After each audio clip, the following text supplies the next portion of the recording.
محمد بن قاسم جب اپنے لشکر کے ساتھ نیرون پہنچا تو اس وقت نیرون کا حاکم راجہ داہر سے ملنے کے لیے گیا ہوا تھا۔ یہ وہی حاکم تھا جو بدھ مت کا پیروکار تھا، اور اس سے پہلے اس نے حجاج بن یوسف کو خط لکھ کر اپنی اطاعت اور فرمانبرداری کا اظہار کرتے ہوئے امان طلب کر لی تھی۔ اس کی غیر موجودگی میں نیرون کے شہریوں نے شہر پناہ کے دروازے بند کر لیے اور محصور ہو گئے۔ محمد بن قاسم نے شہر کا محاصرہ کر لیا۔ اتنی دیر تک شہر کا حاکم بھی راجہ داہر سے مل کر واپس آ گیا۔ آتے ہی اس نے شہر کے دروازے کھلوا دیے۔ محمد بن قاسم اور اس کے لشکریوں کا شاندار اس طریقے سے استقبال کیا، ان کو شہر میں لایا، نہایت پیش قیمت تحائف پیش کیے، اور محمد بن قاسم اور اس کے لشکریوں کی مہمانداری کا پورا انتظام کیا۔ محمد بن قاسم کو اس نے یقین دلایا کہ نیرون کے رہنے والے مسلمانوں کے سچے وفادار ہیں۔ اس کے اس طرز عمل سے محمد بن قاسم خوش ہوا اور اس نے بھی نیرون کے حاکم کو انعام اور اکرام سے نوازا۔ اس طرح نیرون یعنی حیدرآباد بغیر جنگ کے فتح ہو گیا۔ نیرون میں قیام کے دوران محمد بن قاسم نے وہاں ایک مسجد تعمیر کرائی، مسجد کے امام اور مؤذن مقرر کیے اور وہاں 5 وقتہ باجماعت نماز کا اہتمام کیا۔ اس کے بعد محمد بن قاسم نے اپنے لشکر کے ساتھ نیرون سے نکل کر تیوستان کا رخ کیا۔ تیوستان کی طرف جاتے ہوئے سب سے پہلے محمد بن قاسم نے موج کے مقام پر اپنے لشکر کے ساتھ پڑاؤ کیا۔ موج کا علاقہ نیرون سے 90 میل کے فاصلے پر تھا۔ وہاں کے لوگ بھی بدھ مذہب کے پیروکار تھے، اور یہ مقام ان دنوں تیوستان یعنی سہون کے ماتحت تھا، اور سہون کا حاکم بجرائے تھا جو راجہ داہر کا بھتیجا تھا۔ جیسے ہی محمد بن قاسم موج پہنچا، موج کے حاکم نے شہر کے لوگوں کو بلا کر مشورہ کیا کہ اب کیا صورت اختیار کرنی چاہیے۔ سب نے مل کر طے کیا کہ ہمیں سہون کے حاکم کے پاس خط لکھ کر بھیجنا چاہیے کہ آپ کو معلوم ہونا چاہیے کہ ہم بدھ مذہب کے ماننے والے ہیں، ہمارے مذہب میں خون کا بہانا حرام ہے، اور یوں بھی آپ تو ایک محفوظ مقام پر ہیں جبکہ ہم غیر محفوظ جگہ پر ہیں۔ ہمیں حالات کے لحاظ سے خوف ہے کہ اگر مسلمانوں سے ہماری لڑائی شروع ہو گئی تو ہمیں سخت نقصان پہنچے گا۔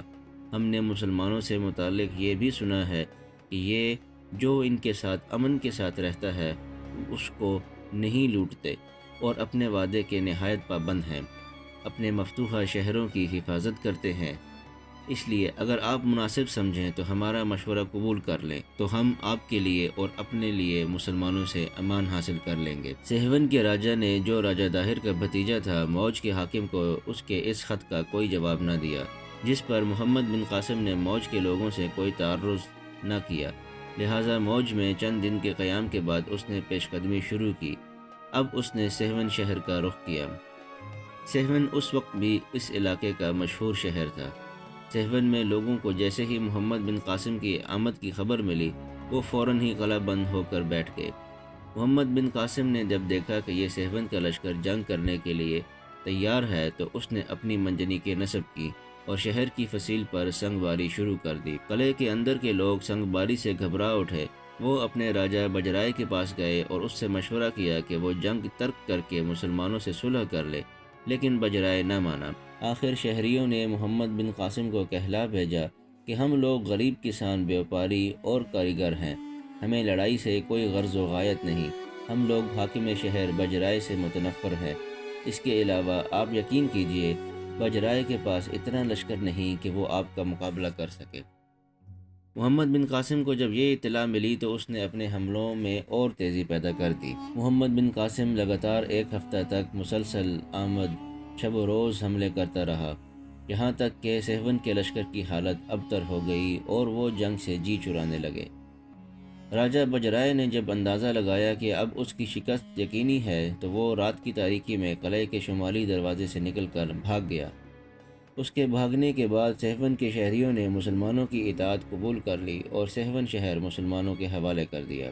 محمد بن قاسم نے کچھ دن سہون میں قیام کر کے اپنے لشکر کو آرام کرنے کا موقع فراہم کیا، ساتھ ہی وہاں کے نظم و نسق کو درست کیا۔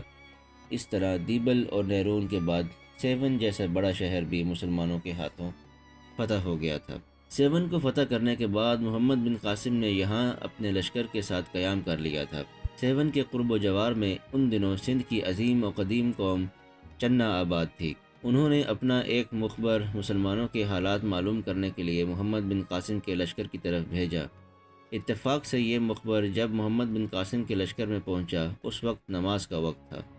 اس مخبر نے دیکھا کہ مسلمانوں کے لشکر میں اذان ہوئی اور اذان کے بعد سارا لشکر نماز کے لیے جمع ہوا۔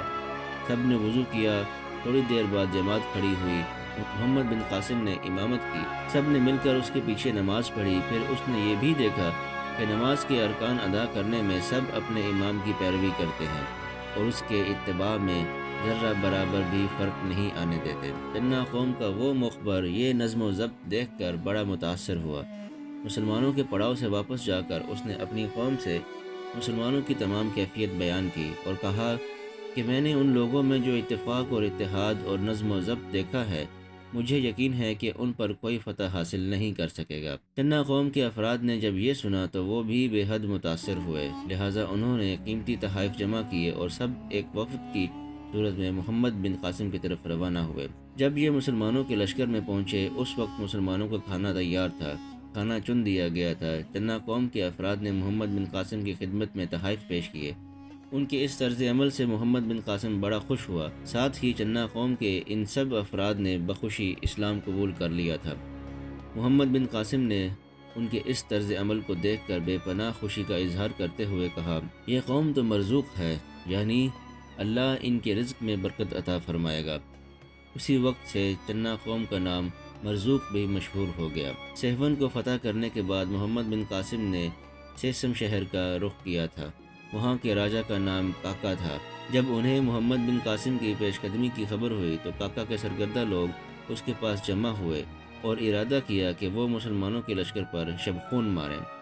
چنانچہ سرکردہ لوگ کاکا کی خدمت میں حاضر ہوئے اور اپنا ارادہ اس پر ظاہر کیا۔ کہتے ہیں کاکا بڑا عقل مند اور دور اندیش تھا۔ اس نے پہلے تو ان کی اس تدبیر کی تعریف کی اور انہیں ہمت دلائی۔ پھر اس نے کہا کہ میرا خیال ہے کہ ہم لوگ مسلمانوں کا مقابلہ نہیں کر سکتے، لیکن پھر بھی میں تمہارے ساتھ ایک لشکر بھیجتا ہوں، چنانچہ اس کے ساتھ تم مسلمانوں پر شبخون مار کر دیکھ لو۔ چنانچہ کاکا نے اپنے 1000 مسلح جوان مسلمانوں پر شبخون مارنے کے لیے روانہ کیے۔ کاکا خود بھی چنا تھا اور 1000 جوان جو اس نے بھیجے تھے ان کا تعلق بھی چنا قوم سے تھا۔ اس لشکر کا سالار کاکا نے ایک شخص بہمن کو بنایا تھا۔ جب یہ لوگ مسلمانوں پر شبخون مارنے کے لیے روانہ ہوئے تو مسلمانوں کے لشکر کے قریب پہنچ کر راستہ بھٹک گئے اور صبح تک حیران اور سرگرداں پھرتے رہے۔ جب صبح کا سورج طلوع ہوا تو انہوں نے اپنے آپ کو سیسم کے قلعے کے قریب ہی کھڑا پایا۔ مایوس ہو کر کاکا کے پاس پہنچ کر اپنی ساری داستان سنائی۔ اس پر کاکا نے سمجھ لیا کہ تقدیر ان کا ساتھ نہیں دے رہی اور مسلمان ضرور ان پر فتح مند ہوں گے۔ چنانچہ کاکا نے اپنے سرداروں اور عمائدین کو جمع کیا اور محمد بن قاسم کی طرف روانہ ہوا اور جو شبخون کے حالات پیش آئے تھے وہ مسلمانوں سے کہہ دیے اور محمد بن قاسم کے سامنے اس نے اپنی اطاعت اور فرمانبرداری کا یقین دلایا۔ محمد بن قاسم اس کے ساتھ نہایت عزت و احترام سے پیش آیا۔ کاکا بھی بڑے خلوص سے مسلمانوں کا ساتھ دینے لگا۔ اس طرح آنے والے دور میں کاکا کے مشوروں سے مسلمان کافی مستفید ہوئے۔ اس موقع پر محمد بن قاسم نے کاکا سے پوچھا کہ تمہارے ملک میں کسی کی عزت افزائی کی جاتی ہے تو کیا طریقہ اختیار کیا جاتا ہے؟ کاکا نے کہا، ہماری امتیازی نشانی کرسی ہے اور ہماری خلت ریشمی کپڑا ہوتا ہے جو ہم سر پر پگڑی کی طرح لپیٹ لیتے ہیں، یہی ہمارے سرداروں کا شاندار لباس ہے۔ یہ جواب سن کر محمد بن قاسم خوش ہوا اور کاکا کو مقامی دستور کے مطابق خلت اور کرسی سے نوازا۔ کاکا کی اس سرفرازی کے بعد اس کے ساتھی مسلمانوں سے بہت خوش ہوئے اور ان کے دلوں میں مسلمانوں سے ایک خیر سگالی کا جذبہ پیدا ہوا۔ کاکا نے ان کے جذبہ خیر سگالی کو محسوس کر کے وہاں کے سارے لوگوں کو مسلمانوں سے امان دلوائی۔ جو لوگ اس کے بعد بھی مسلمانوں کے خلاف رہے، کاکا نے ان کے خلاف مسلمانوں سے مل کر کارروائی کی اور انہیں سزا دلائی۔ محمد بن قاسم نے اپنے کچھ سالاروں کو کاکا کے ساتھ بھیجا جنہوں نے آس پاس کے علاقوں کو مطیع اور فرمانبردار کیا۔ کاکا نے بھی اس موقع پر مسلمانوں کا دل و جان سے ساتھ دیا۔ اس نے مسلمانوں کے دشمنوں پر یلغار کر کے سونا، چاندی، کپڑے، جانور، غلہ اور دوسرا بہت سا سامان جمع کر کے دیا، جس سے مسلمانوں کے لشکر میں ہر چیز کی افراط ہو گئی تھی۔ اب محمد بن قاسم وہاں سے روانہ ہو کر سیسم کے قلعے کی طرف بڑھا، اس لیے کہ سیون کا راجہ بجرائے سیون سے بھاگ کر سیسم میں اپنے لشکر کے ساتھ پناہ لے چکا تھا اور مسلمانوں سے اس نے ٹکرانے کا عزم کر لیا تھا۔ محمد بن قاسم جب سیسم پہنچا تو دور دور تک سخت خونریز جنگ ہوئی، جس میں بجرائے اور اس کے سرکردہ ساتھی مارے گئے اور اس کے بعض ساتھی سیسم سے بھاگ کھڑے ہوئے۔ یہ لوگ راجہ داہر کے مخالف تھے، کیونکہ اس نے ان کے بعض آدمیوں کو قتل کر دیا تھا، اس لیے یہ لوگ بھاگ کر راجہ داہر کے پاس نہیں جانا چاہتے تھے۔ آخر محمد بن قاسم کی طرف قاصد بھجوا کر معافی مانگی اور مسلمانوں کو 1000 درہم سالانہ خراج دینا قبول کر لیا۔ اس طرح یہ لوگ بھی مسلمانوں کے مطیع اور فرمانبردار ہو گئے۔ سیسم کی فتح کے بعد محمد بن قاسم نے اس علاقے میں خراج قائم کیا اور دوبارہ لوگوں کو امن اور حفاظت میں لینے کا حکم جاری کیا۔ یہاں اس نے اپنی طرف سے اپنا حاکم بھی مقرر کیا۔ سیسم کی فتح کے بعد دریائے سندھ کے غربی کنارے کے سارے علاقے ایک طرح سے محمد بن قاسم کے قبضے میں آ گئے تھے۔ مغربی سندھ کے تمام سردار محمد بن قاسم کے حسن اخلاق اور بلند کردار سے بے حد متاثر تھے۔ محمد بن قاسم کے حسن سلوک کی وجہ سے یہ بات ان کے دل میں نقش ہو گئی تھی کہ مسلمانوں کی حکومت ان کے لیے خدا کی رحمت ہے۔ اگر آپ کو یہ ویڈیو پسند آئی ہو تو اس کو لائک کیجئے، شیئر کیجئے، چینل کو سبسکرائب کیجئے اور بیل آئیکن کو پریس کر دیجئے تاکہ آئندہ آنے والی تمام ویڈیوز آپ کو باقاعدگی سے مل سکیں۔